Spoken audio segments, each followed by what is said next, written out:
Radio 1 de Radio Nacional de España presenta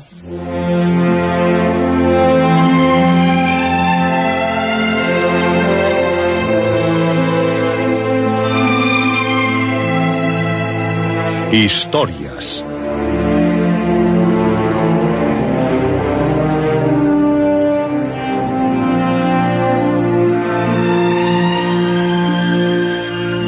Historias de terror, de aventuras, de suspense, de ciencia ficción.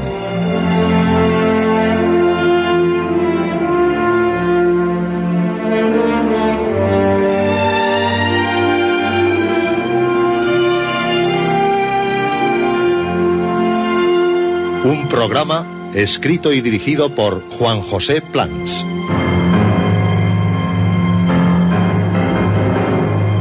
Esta noche, Carmila, segunda parte.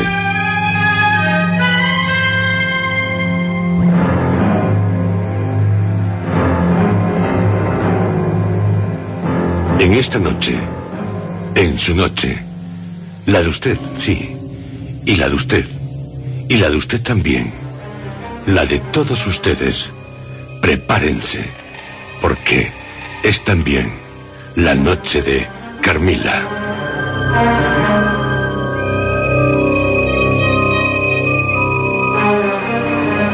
Una noche en la que todos, ustedes y nosotros, viviremos extraños sucesos.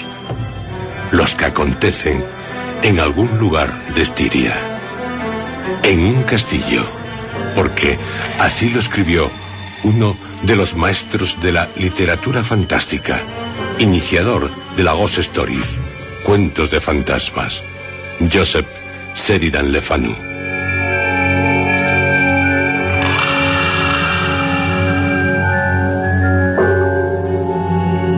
Carmila es uno de sus relatos más celebrados y uno de los mejores de la literatura vampírica. Anterior a Drácula de Bram Stoker, La tumba de Sarah de F.G. Loring, Pues la sangre es la vida de Francis Marion Crawford, publicado por primera vez en la revista inglesa Didac Blue en 1871. Reaparecería al año siguiente, en 1872, en un volumen de relatos titulado A Glass Darkly. Sigue siendo uno de los relatos vampíricos más leídos, un relato cuya adaptación radiofónica hemos comenzado a ofrecerles en nuestro anterior programa, para que los del Club Historias se lo pasen de miedo con miedo.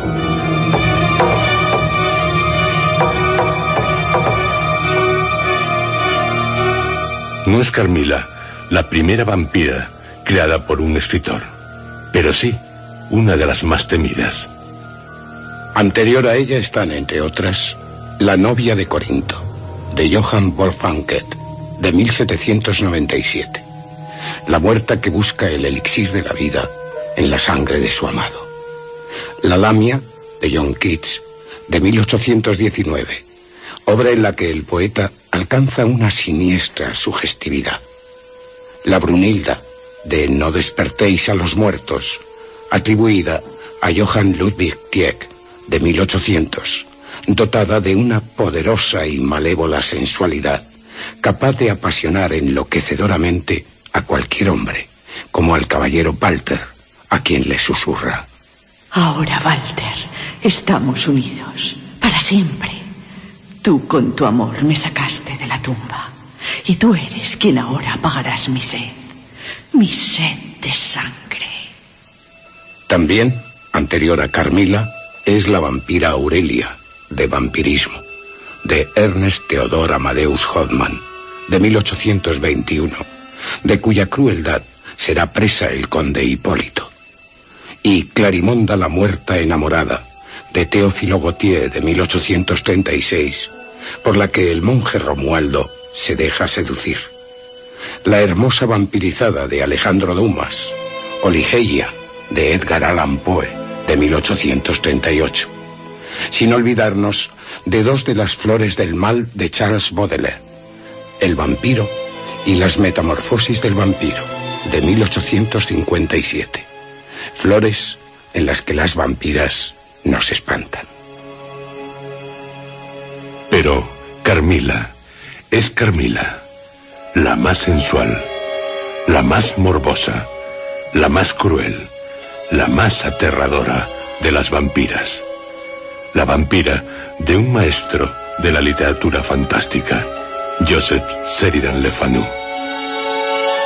Se atreven a seguir sabiendo de la historia de Carmila. ¿Sí? Oh, sí, ya. Ustedes son valientes. Y hay que serlo mucho para estar dispuestos a conocer a Carmila.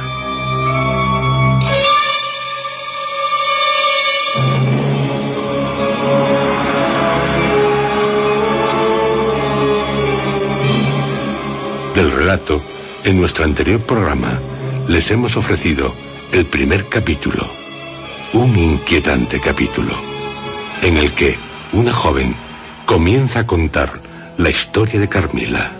Se trata de Laura, una bella dama. Tiene 27 años y hace 8, cuando ella tenía 19, conoció a Carmila. Vive en Estiria, en Austria, en un castillo, o Schloss, en un lugar solitario. Su padre, que sirvió en el ejército austríaco, adquirió el Schloss, así como las tierras en las que está ubicado tras retirarse. Su padre y ella constituyen toda la familia del castillo. La madre de Laura, una dama estiria, falleció siendo ella tan niña que ni tan siquiera la recuerda. Está desde su infancia al cuidado de Madame Perrodon. Mademoiselle de la Fontaine es su institutriz. El castillo más cercano es el del general Spildorf. A 3 millas hay un pueblo abandonado, en ruinas, y en su iglesia, también en ruinas, se encuentran las tumbas de la familia Karstein, extinguida hace años. Hay una leyenda que explica, según Laura, el por qué fue abandonado tal pueblo.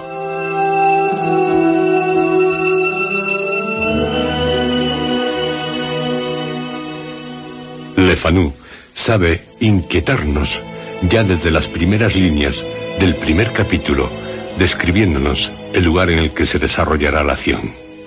En un castillo, en un lugar solitario, con un bosque frente a él. Y en Estiria, donde, tanto en la alta como en la baja Estiria, se creía en los vampiros, y aún se cree. Y además, solo a 3 millas de distancia, un pueblo abandonado, en ruinas, y en su iglesia las tumbas de una orgullosa familia, la de los Karstein, ya extinguida.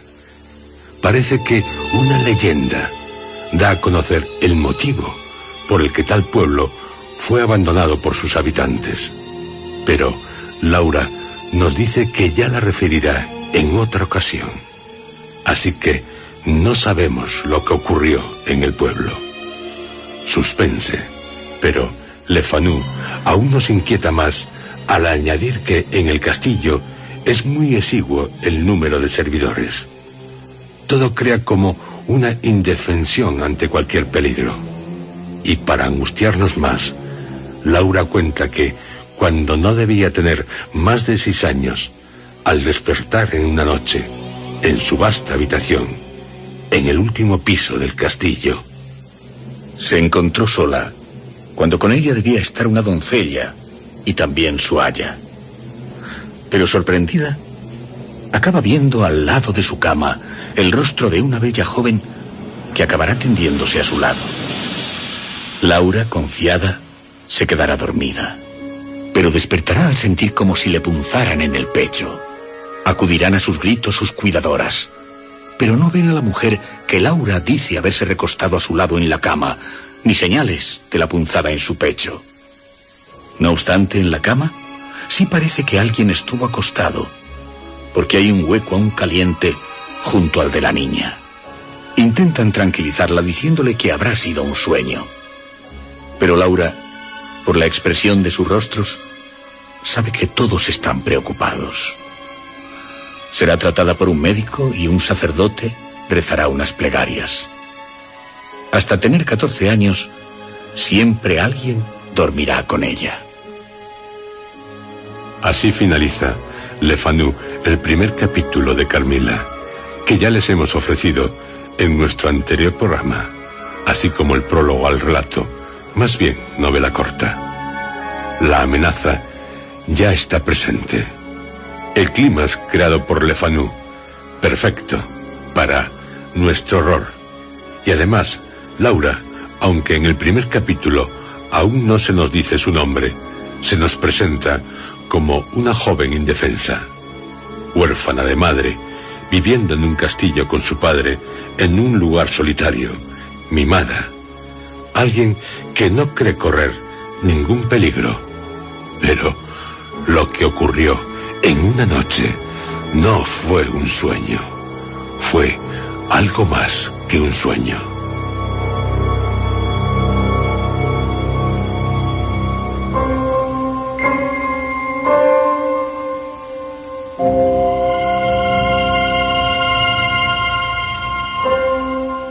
Y ahora ya, vivamos otro extraño suceso, el que se nos cuenta en el segundo capítulo de Carmila, capítulo en el que Mademoiselle de la Fontaine, institutriz de Laura, hará referencia en un pasaje a los influjos ódicos y magnéticos.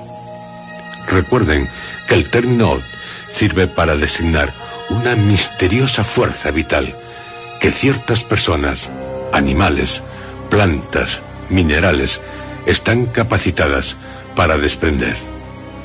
El término se debe al químico alemán Karl von Reichenbach, descubridor de la parafina y la creosota.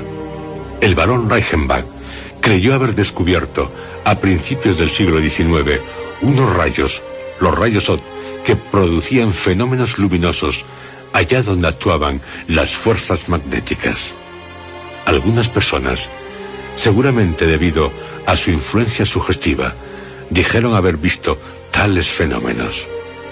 Fueron muchos los partidarios de los rayos Ott, según H. Lord, en su obra Superstición y Medios.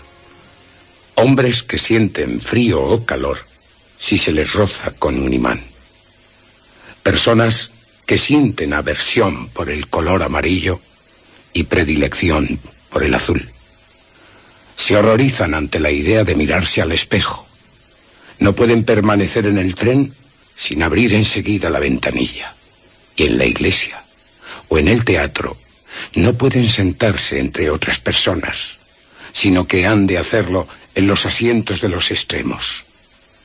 Son incapaces de dormir sobre el lado izquierdo y no resisten el calor de las estufas de hierro.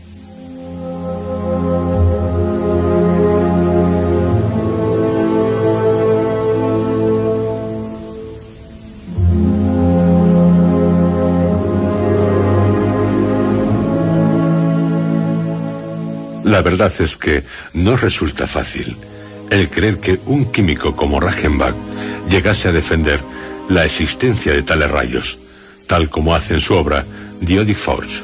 Pero así fue, y como llegó a decir que las enfermedades provienen de la falta de rayos Ott, se llegaron a fabricar y a vender aparatos capaces de irradiarlos, los odoscopios. En fin, una curiosidad, pero que, como comprobarán, y en boca de Mademoiselle de la Fontaine, tiene su razón de estar recogida en el relato. Relato en el que los versos de Shakespeare que recita el padre de Laura son del acto primero, escena primera de El mercader de Venecia, con algún cambio. Y, en una noche tormentosa, en un castillo de Estiria, en el siglo XIX, volvemos a estar con Laura para que nos siga contando la historia de Carmila y para que la siga escribiendo. Laura, usted me ha dicho, nos ha dicho, que no olvida otro suceso. Otro extraño suceso. Así es. Pero le advierto que será precisa toda su fe en mi veracidad para que pueda creer lo que voy a contarle. La creeré. No lo dude. La creeremos. Fue en una hermosa tarde de un verano. Una tarde apacible.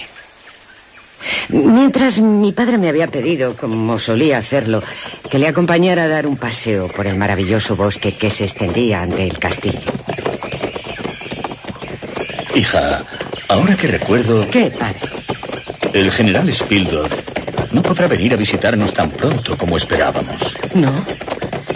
Qué contrariedad, pero si iba a presentarse mañana. Pensaba pasar en nuestro castillo varias semanas. Lo siento, hija. Me siento terriblemente desilusionada, padre. Iba a traer consigo a su joven sobrina, Mademoiselle Reinfeldt. No la conozco, pero me han dicho que se trata de una muchacha encantadora. La verdad, padre, me prometía pasar unos días muy felices con ella. Estoy más desilusionada de lo que te puedas imaginar. Desde hace unas semanas no he dejado de pensar en la posibilidad de contar con una nueva amistad. ¿Y cuándo vendrá? Hacia el otoño. Dentro de 2 meses, me atrevo a decirte... Hija... Sí. Me alegro de que no hayas conocido a Mademoiselle Reinfeldt. ¿Qué te alegras? ¿Y por qué, padre? Porque la infeliz muchacha ha muerto. ¿Muerto? ¿Que ha muerto Mademoiselle Reinfeldt? Me había olvidado de que no te lo había dicho. Esta tarde, cuando recibí la carta del general, no estabas conmigo. Ay, padre. La muerte de esa joven me causa una gran impresión. Decía que su sobrina no se sentía bien, o tanto como él deseaba. Pero no hacía pensar en la posibilidad, ni siquiera remota, de que su vida se hallara en peligro. Aquí tengo la carta del general. Pero, hija, sentémonos en ese banco.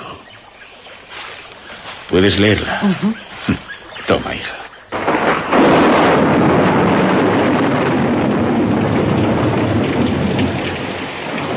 Laura leyó la carta.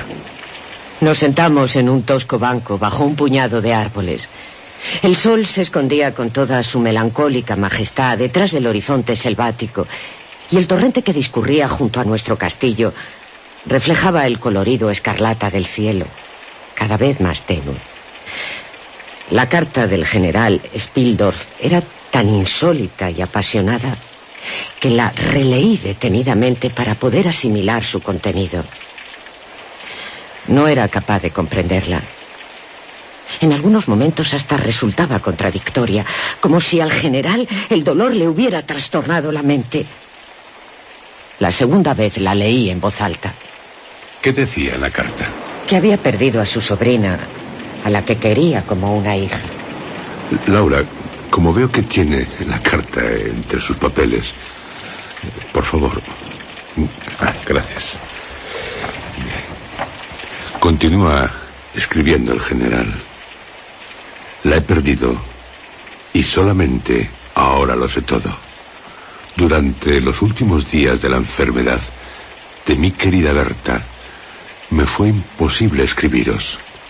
Antes de ese momento, no tenía idea del peligro en el que se encontraba. Pero ahora, tras su muerte, sí. Ahora es cuando lo comprendo todo, aunque demasiado tarde. Murió en la paz de la inocencia y en la fe de un futuro bendito. El demonio que traicionó nuestra ciega e insensata hospitalidad fue el causante de todo. Creí recibir en mi casa a la inocencia, a la alegría, a una compañía bondadosa para mi Berta. Dios mío, qué loco he sido, tan estúpido, tan necio. Agradezco a Dios que mi niña haya muerto sin una sola sospecha de sus sufrimientos. Se ha ido sin hacer siquiera la menor conjetura sobre la naturaleza de su enfermedad o el agente de toda esta miseria. Dedicaré los días que me restan de vida a perseguir y destruir a ese monstruo y a borrarlo de la faz de la tierra. Me dicen que puedo llevar a cabo mi legítimo y piadoso propósito. Por ahora, solo me guía una débil luz. Maldigo mi ceguera, mi obstinación, mi incredulidad. Todo es demasiado tarde. En estos momentos no puedo escribir ni hablar con serenidad. Estoy demasiado trastornado. En cuanto esté mejor, me dedicaré a la búsqueda, lo que posiblemente me lleve hasta Viena. Dentro de un par de meses, o hacia el otoño, o aún antes, si es que aún sigo con vida, iré a visitaros y os contaré lo que ahora no tengo fuerzas para escribir. Adiós. Rezad por mí, querido amigo. Bien, Laura, así finaliza el general. Desde luego, es una extraña carta. Mis ojos, aunque nunca habían visto a Berta Reinfeldt, se llenaron de lágrimas. Me sentía no solo sorprendida, sino también abrumada. Devolví la carta a mi padre. El sol se hundía cada vez más en el ocaso. Paseando bajo la tenue luz del anochecer, nos entretuvimos haciendo cábalas sobre el posible sentido de las incoherentes y violentas afirmaciones del general en su carta. Tuvimos que recorrer todavía cerca de 1 milla hasta alcanzar el camino que pasa frente al castillo. La luna ya entonces brillaba con todo su esplendor. En el puente levadizo nos encontramos con Madame Perrodon y Mademoiselle de la Fontaine, que habían salido a disfrutar del magnífico claro de luna. Oímos sus voces charlando en animado diálogo. Y tras reunirnos con ellas en el puente levadizo, admiramos también la hermosura del paisaje. Una noche bien distinta a esta. Sí, se lo aseguro. Era una hermosa noche. Frente a nosotros se extendía el claro del bosque por el cual habíamos paseado. A la izquierda el camino discurría bajo unos venerables árboles y desaparecía en la espesura del bosque. A la derecha, otro camino pasaba sobre un puente antiguo y pintoresco a la vez, junto al cual se erguía una torre en ruinas que antiguamente había servido para custodiar el paso. Más allá del puente, una escarpada cima cubierta de árboles, entre cuyas sombras podían verse algunas rocas cubiertas de musgo. Sobre los prados y las tierras bajas, una ligera neblina delimitaba el horizonte con un velo transparente, y de vez en cuando se veían brillar las aguas del torrente a la luz de la luna. No es posible imaginar ni una escena más dulce ni más delicada. Las noticias que acababa de recibir la hacían más melancólica. Pero nada podía perturbar su profunda serenidad ni la encantadora vaguedad del panorama. Lo mismo a mi padre que a mí nos seducía lo hermoso y nos quedamos contemplando en silencio la espléndida llanura que se extendía ante nosotros. Las dos mujeres, a pocos pasos detrás, conversaban acerca del paisaje y hablaban de la luna. ¿Cómo era Madame Perrodon? Un poco gruesa. Bueno, era gorda. De mediana edad, muy romántica. Aquella noche suspiraba poéticamente. ¿Y Mademoiselle de la Fontaine? Pues como digna hija de su padre, que era alemán, se mostraba psicóloga, metafísica, mística. Cuando la luna brilla así, con una luz tan intensa, es porque hay una gran y especial actividad espiritual. ¿Y por qué, Mademoiselle de la Fontaine? ¿Por qué, Madame Perrodon? Porque el efecto de la luna brillando así es múltiple. ¿Múltiple? Actúa sobre los sueños, sobre los locos, sobre los nerviosos. Ejerce maravillosas influencias físicas relacionadas con la vida. Mademoiselle de la Fontaine, ¿puede explicarse más claramente? Oh, sí, naturalmente. Me tiene intrigada. Les contaré lo que le ocurrió a un primo mío, piloto en un navío mercante, cuando se encontraba tendido sobre cubierta en una noche como esta. Intentaba dar una cabezadita. Su rostro era bañado por la luz de la luna. Bueno, pues acabó despertándose sobresaltado al soñar que una vieja le arañaba las mejillas con unas uñas muy largas. ¿Y? Sus facciones estaban torcidas hacia un lado, de una forma muy horrible. Nunca volví a recobrar el equilibrio de su rostro. Jamás había oído algo igual, Mademoiselle de la Fontaine. Pues es cierto, señor. No lo dudo, pero... Esta noche, la luna está cargada de influjos ódicos y magnéticos. Ajá. Miren la fachada del castillo, miren. Todas sus ventanas brillan y parpadean con un resplandor plateado. Es como si unas manos invisibles hubieran iluminado las estancias para recibir huéspedes espectrales. Hay estados de indolencia del cerebro humano en los que, reacios a hablar de nosotros mismos, la conversación de los demás es agradable para nuestros indiferentes oídos. En tal estado me encuentro, complacida por el tintineo de la conversación de estas damas. Hija. ¿También tú vas a contar algún caso como el que nos refirió Mademoiselle de la Fontaine? Oh, no. Esta noche... Sí, esta noche estoy abatido. Como escribió Shakespeare. En verdad no sé por qué estoy tan triste. Es algo que me contraría. Y también a ti, dices. Pero ¿cómo me vino esta tristeza? ¿Cómo la he tenido? Supongo, padre, que la carta del general tiene algo que ver con tu actual estado de ánimo. Cierto, hija. Se muestra en la carta tan confusamente que... Y la pobre Berta. Pero padre, ¿no oís? Parece... Un carruaje. Y el ruido de los cascos de caballos cada vez es más fuerte. Un carruaje por aquí, a estas horas, resulta algo insólito. Se diría que descienden por la colina que da sobre el puente. Se acercan. Mira, padre, un tropel surge por el puente. 2 jinetes. Y tras ellos un carruaje tirado por 4 caballos. Otros 2 jinetes cabalgan en la retaguardia. Parece el carruaje de alguien de alcurnia. Un espectáculo bien poco frecuente en este lugar. Ya han alcanzado la parte más empinada del puente. ¿Pero qué ocurre? Se ha desbocado uno de los caballos del carruaje. Parece aterrado. Y contagia su pánico a los otros caballos. Embisten entre ellos. Se lanzan salvajemente al galope. Vienen hacia nosotros como un huracán. ¡Se van a matar!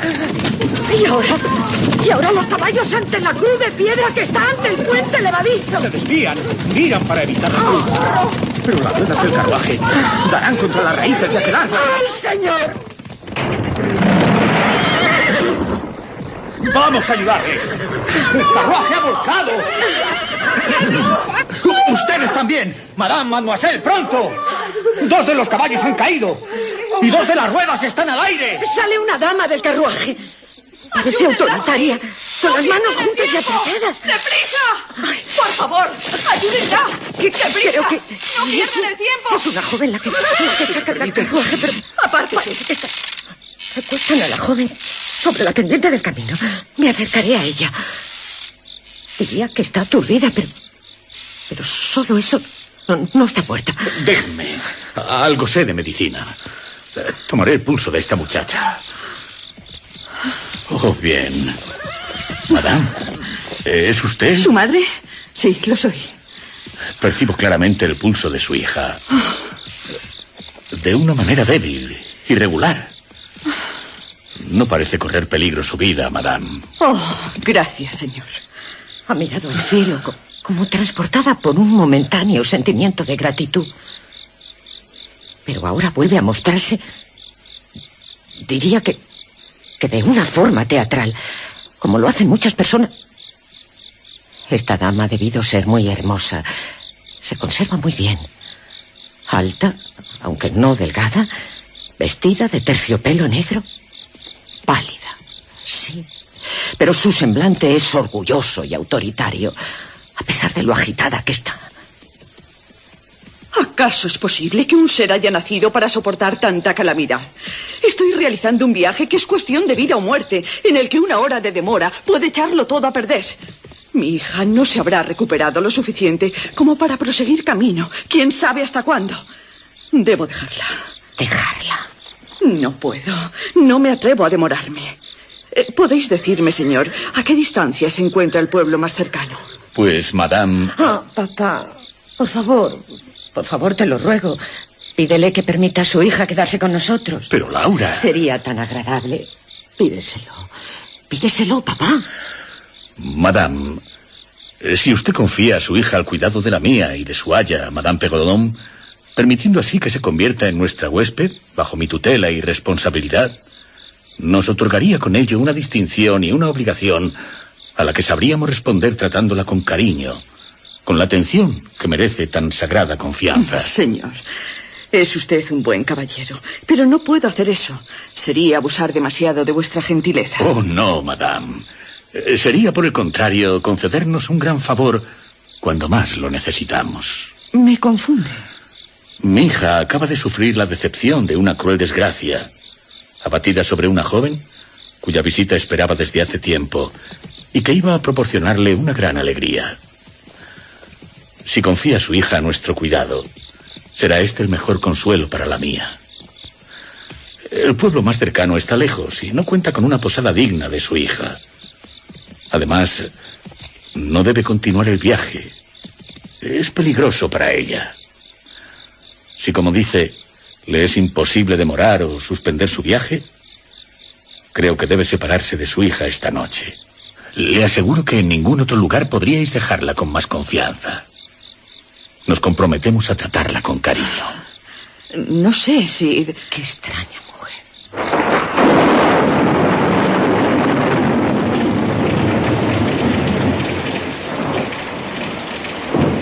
¿Por qué le parecía extraña? Su aspecto era distinguido, diría que hasta imponente. En su semblante, en su porte, impresionaba. Así como también impresionaba la magnificencia de su carruaje. Mientras tanto, el carruaje había vuelto a su correcta posición y los caballos ya dóciles estaban enganchados, dispuestos a continuar viaje. Pero la dama... ¿Qué? No sé cómo explicarlo. Dirigió una mirada a su hija que no me pareció... Diga, Laura. No me pareció una mirada afectuosa. Fue una mirada distinta a cuando sacaron a su hija del carruaje. Luego hizo una seña a mi padre y se alejó con él unos pasos para así evitar ser oídos. Le hablaba con expresión rígida, severa, distinta. Me sorprendía que mi padre no se diera cuenta de ello y me preguntaba qué es lo que ella le estaría diciendo, casi al oído, con vehemencia, precipitadamente. Tras hablar así a mi padre durante 2 o 3 minutos, la dama se volvió y se acercó a su hija, que era atendida por Madame Perrodon. ¿Le dijo algo a su hija? Sí, al oído. Algo le susurró tras arrodillarse por un momento a su lado. Después la besó apresuradamente y subió al carruaje. No oyó Madame Perrodon lo que la dama decía a su hija. A Madame Perrodon le pareció que le susurraba una bendición. ¿Y se fue? Sí, se fue. Los lacayos que llevaban lujosas libreas subieron al pescante. Las escoltas espolearon a sus corceles. Los postillones hicieron resonar sus látigos. Y los caballos, repentinamente, se lanzaron a un frenético trote que no tardaría en convertirse en galope. El carruaje no tardó en desaparecer, seguido por los jinetes de retaguardia. ¿Y la muchacha se quedaba con ustedes? Sí, se quedaba con nosotros.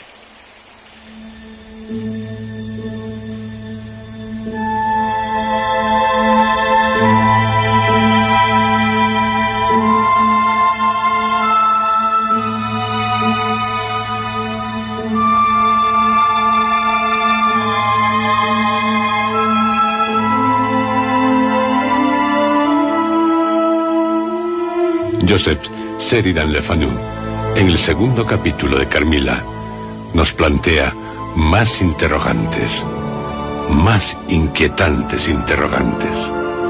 En una noche que procura sutilmente dejar claro que algo de extraña tiene esa noche, al estar la luna cargada de influjos ódicos y magnéticos que hacen que las ventanas de la fachada del castillo centelleen con un resplandor plateado y que las habitaciones parezcan haberse iluminado para recibir a huéspedes espectrales, ocurre un suceso por el cual sabemos, aún vagamente, de una dama y de su hija.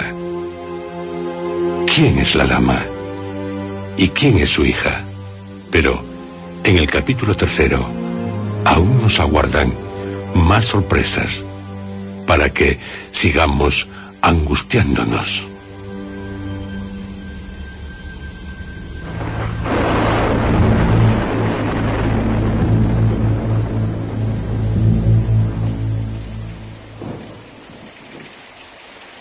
Laura, dígame, tras seguir el cortejo con la mirada hasta que se perdió en el bosque envuelto por una neblina, y tras dejar de oír el ruido de los cascos de los caballos y de las ruedas del carruaje, ¿qué hicieron? De no ser porque la joven estaba allí, testimoniando con su presencia lo ocurrido, hubiera pensado que todo había sido producto de una ilusión. La ilusión de una noche, de una gran actividad espiritual. El rostro de la joven, por estar de espaldas a mí, no podía verlo. Pero sí la oí preguntar con una voz muy dulce. ¿Dónde está mi madre? Le respondió Madame Perrodon, cariñosamente consolándola, diciendo que en compañía de mejores personas no podía encontrarse. Pero, ¿dónde estoy? ¿Y este lugar? ¿Qué lugar es este? No veo el carruaje, ni tampoco... ¿Dónde está Masca? ¿Masca?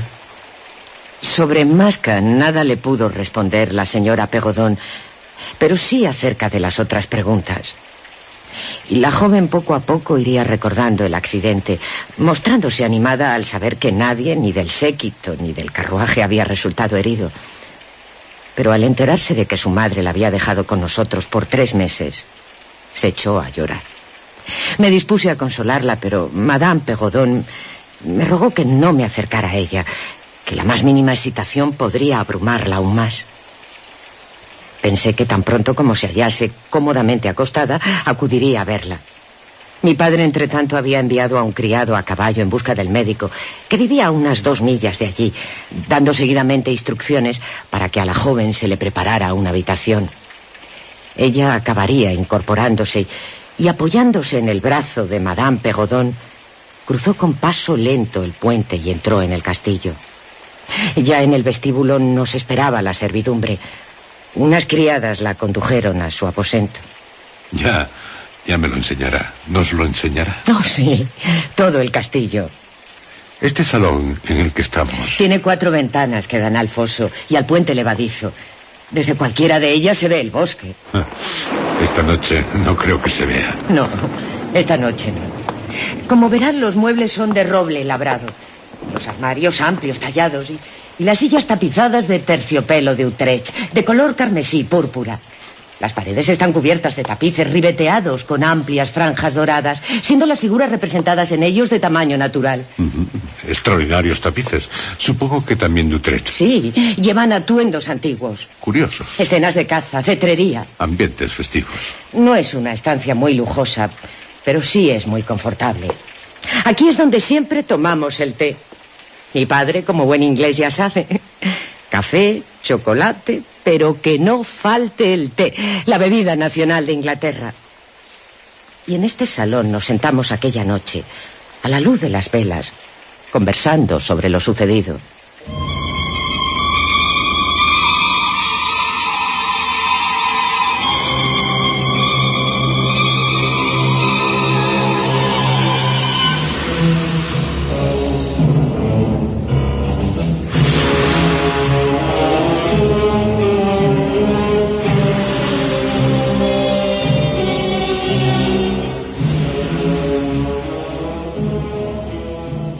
Bien, Madame Perrodon, ¿Os agrada nuestra huésped?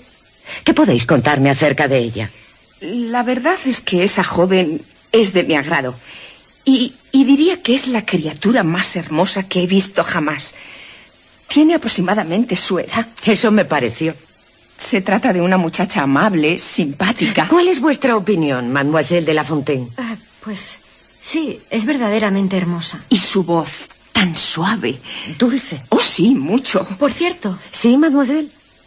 ¿No repararon en que cuando levantaron el carruaje del que no salió, estaba dentro de él otra mujer? Lo que es yo... Se limitó a mirar por la ventana. Tampoco yo la he visto. Mejor. ¿Por qué? Era espantosa, repugnante. ¡Qué horror! Vestida de negro, con algo así como un turbante de colores en la cabeza. La vi escudriñar todo el tiempo por la ventana del carruaje. Asentía sonriendo, burlona. Creo que ¿De nosotras? Pues sí. Sus ojos brillantes, saltones. Enseñaba los dientes con una expresión furiosa. ¿Y usted, señor, os percatasteis del aspecto de los sirvientes? Era muy desagradable. Sí, cierto. Unos individuos mal encarados, unos tunantes, como jamás había visto en mi vida. Espero que no roben a la dama en el bosque. ¿Qué cosas dices, padre? Gente así no me extrañaría. No obstante, reconozco que son unos pícaros muy eficaces. Todo lo arreglaron en un momento. Tal vez su aspecto se debe únicamente a estar agotados a causa del viaje, porque visten muy lujosamente. Tan sombríos sus rostros, así como delgados, torvos. La verdad, lo confieso, soy muy curiosa. Pienso que mañana la joven nos lo contará, si es que ya se ha recobrado. No creo que lo esté. ¿Por qué mi padre sonríe tan misteriosamente? Inclina la cabeza como si supiera más de lo que nos dice. Me intriga la conversación que mantuvo a solas con la dama. Bueno, si no desean otra cosa. Y por mi parte... Oh, sí, pueden retirarse. Ya es tarde y estarán cansadas. Buenas noches. Buenas noches. Y ahora, padre, solos tú y yo. ¿Puedes ponerme al corriente de lo que te dijo la dama? Siento curiosidad. No hay ninguna razón para ocultarte lo que me dijo. Dudaba en dejarnos a su hija por las molestias que nos pudiera ocasionar. Alegó que la salud de la muchacha es delicada, teniendo los nervios muy excitados. ¿Padece alguna enfermedad mental? No, me aseguró que no. Ni ataques, ni delirios. Está perfectamente cuerda. Me parece raro que te dijera todo eso. Era innecesario, pienso yo. De todos modos lo dijo, hija. Y como sé que quieres saber lo que pasó, te lo contaré. La dama añadió: Estoy haciendo un largo viaje de una importancia vital, muy vital. Un viaje rápido, secreto. Regresaré por mi hija dentro de 3 meses, y durante ese tiempo, ella guardará silencio acerca de quiénes somos, de dónde venimos y hacia dónde viajamos. Eso fue todo cuanto dijo. Su actitud mientras te hablaba era grave. Cuando dijo la palabra secreto, hizo una pausa de unos segundos y clavó sus ojos en los míos, como ordenándome que yo también guardara silencio.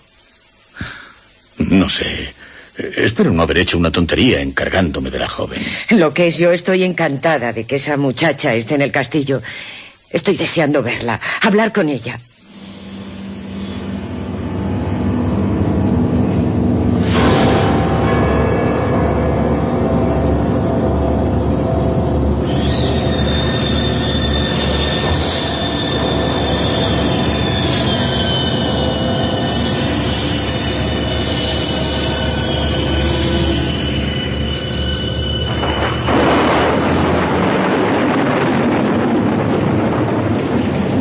Usted, Laura, creo que deseaba una compañía así. Cierto.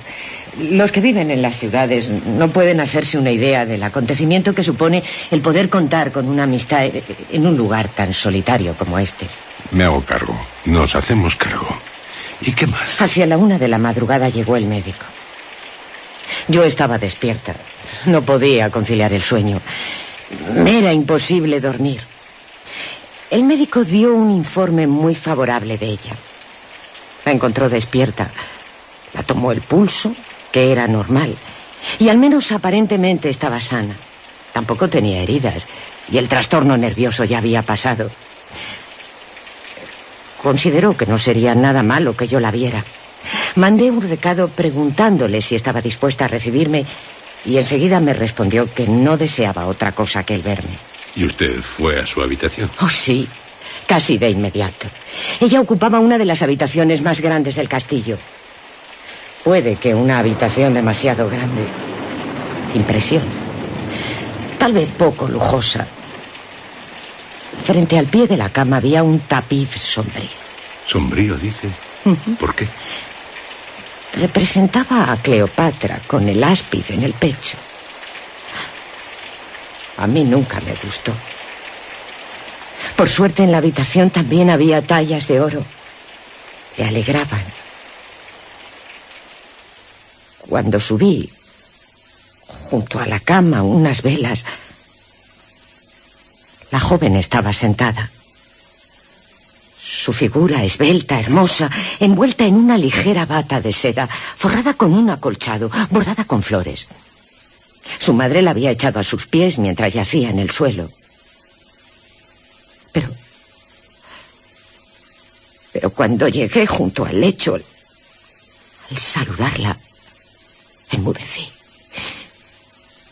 Y retrocedí unos pasos. Su rostro era el mismo que se me había aparecido en mi infancia en una noche. En la noche en la que sentí la punzada en el pecho.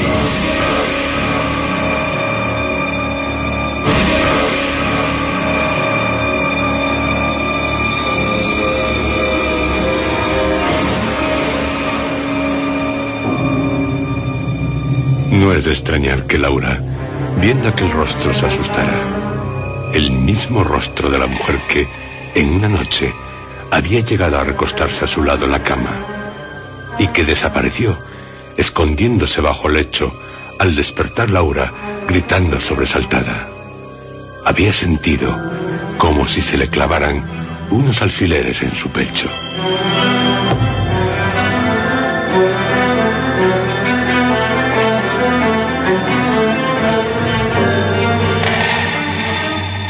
¿Quién era aquella muchacha? ¿Y quién sería Masca, por la que ella había preguntado?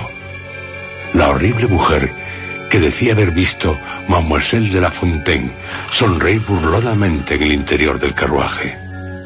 Y el viaje, tan vital, tan secreto.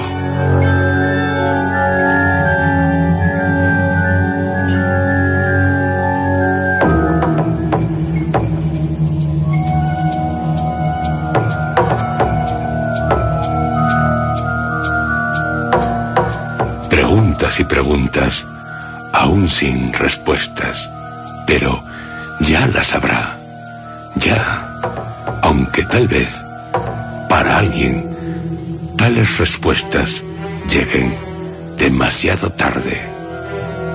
Aún le queda, nos queda, mucho de lo que espantarnos en esta historia.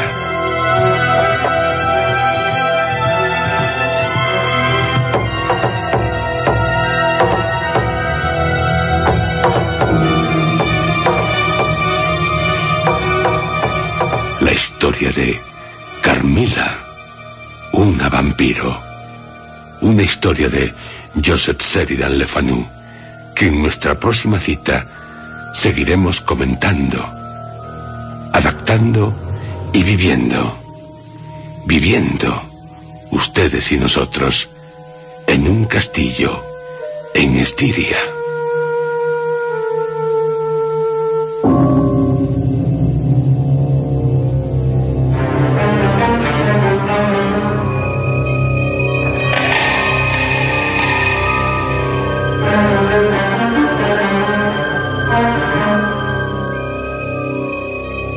Y recuerden, así como el áspid clavó sus colmillos, sus afilados y puntiagudos colmillos venenosos en el pecho de Cleopatra, Así, una vampira puede, porque no todos los vampiros succionan la sangre de sus víctimas, de sus cuellos. Eso es algo que comenzó a hacer Barney. Pero los vampiros pueden beber, y beben, la sangre de sus víctimas de cualquier parte de sus cuerpos. El pecho es una de las partes preferidas.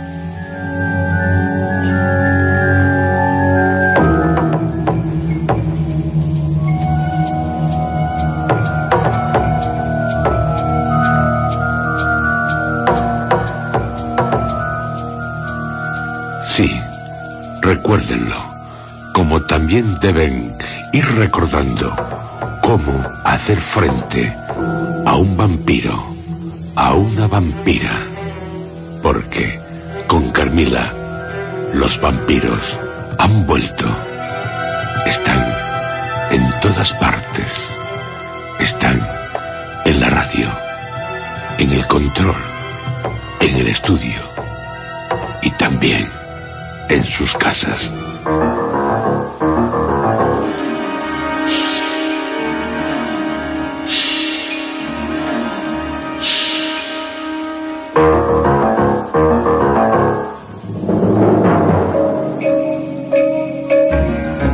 Han escuchado ustedes dentro de la serie Historias.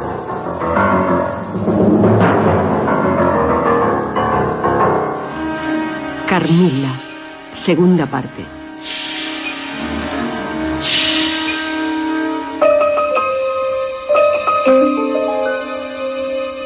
Este capítulo ha sido interpretado por Juan José Plans, Roberto Cruz, Lourdes Guerras, Luis Alonso Carrasco, Pepa Terrón, Federico Volpini, Maribel Sánchez Tearo y Natalia García.